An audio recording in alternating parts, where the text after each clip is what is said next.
If there's one thing that designers have in common, it's that they find it difficult to make money. When I ask people why they can't make more money, it usually comes down to one of three reasons. They can't raise their rates with their current clients, they only get work from referrals so they have no control over where the work is coming from, or they've hit a ceiling with the amount of work they can take on so they can't take on any more clients. If this sounds familiar, yeah, that sounds about right. Then carry on watching this video.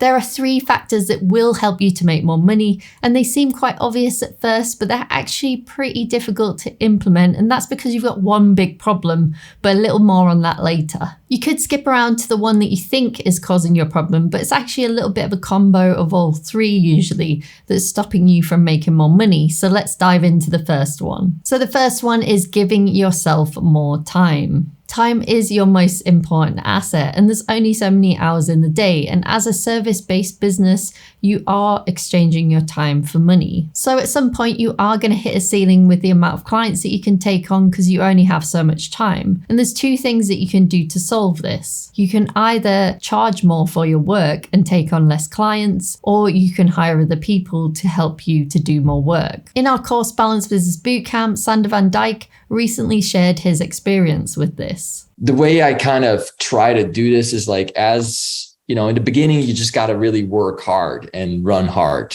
And then at some point you get so much traction that, you know, you start to get more clients than you can take on. And there's a couple ways out of that. You can hire more people and take on all the jobs, but you can also stay, you know, as an independent freelancer and then become more picky about what you choose. So at some point when a job came in and I didn't really have time for it, I would just charge more for it and see if it would stick, see if they wanted to do it. And sometimes a client would say, no, we can't do that. So the job doesn't go through. But sometimes if a client does take the job, now all of a sudden I got paid more for that project. And that allows me to then, you know, become even more selective. So it's just like this repetitive action that you do, and slowly you become you start to create more and more time for yourself. You know, if you have too many clients, throw a higher rate at them and see if that works for them. And if you're able to help them with that, and if you are, then that's great, because now you just made more money in less time. And that's kind of the equation to keep doing. If you don't do this, you get stuck in this lower paying client cycle of work, which means you have no time to spend on personal projects and improving your work, meaning that you can't get better and bigger clients. If you get more higher paying clients, it means that you can work less and you can spend more time improving your craft and working on personal projects, which in turn helps you to get even more higher paying clients. It can be tough to get higher paying clients sometimes, so how can you do this quickly so that you can get paid more money fast? The first thing that you should do is not only rely on referrals.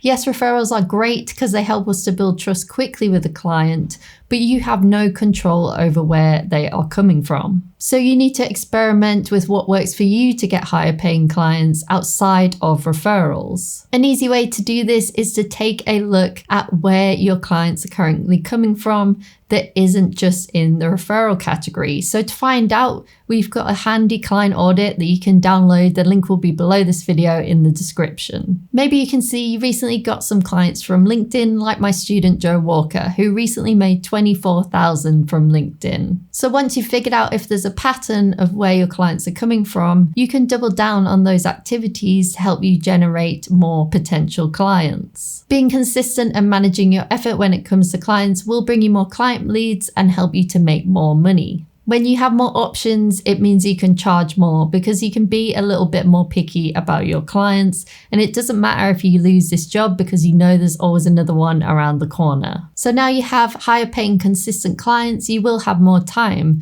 So you should make sure you spend this time wisely so that you can make even more money. You should spend any free time that you have making systems and processes for your business, because this will help you to keep up with your marketing and outreach efforts. And when you do this, you can free up even more time to help you focus on things that will help you make more money, like selling products rather than services that require your time. This is what works so well. It's like you take on these client jobs, but then you have time in between, or you have downtime.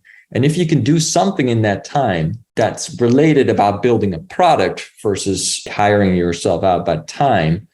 Now, when you build a product, you can then sell that product without requiring your time again. This is what a sustainable cycle of work looks like, but it can actually be difficult to make a jump from your current cycle of work into this sustainable one. This is what I help you do in my course, Balanced Business Bootcamp. If you would like to find out if Balanced Business Bootcamp is a good fit for you, take the quiz below this video. Now that you know how to make more money, I'm guessing you've still got one big problem, and that is not having the courage to charge your clients more. How do you know whether you're charging them too much or too little? Well, you should watch this video next where I teach you just that, and I also tell you how I raise my rate every single year.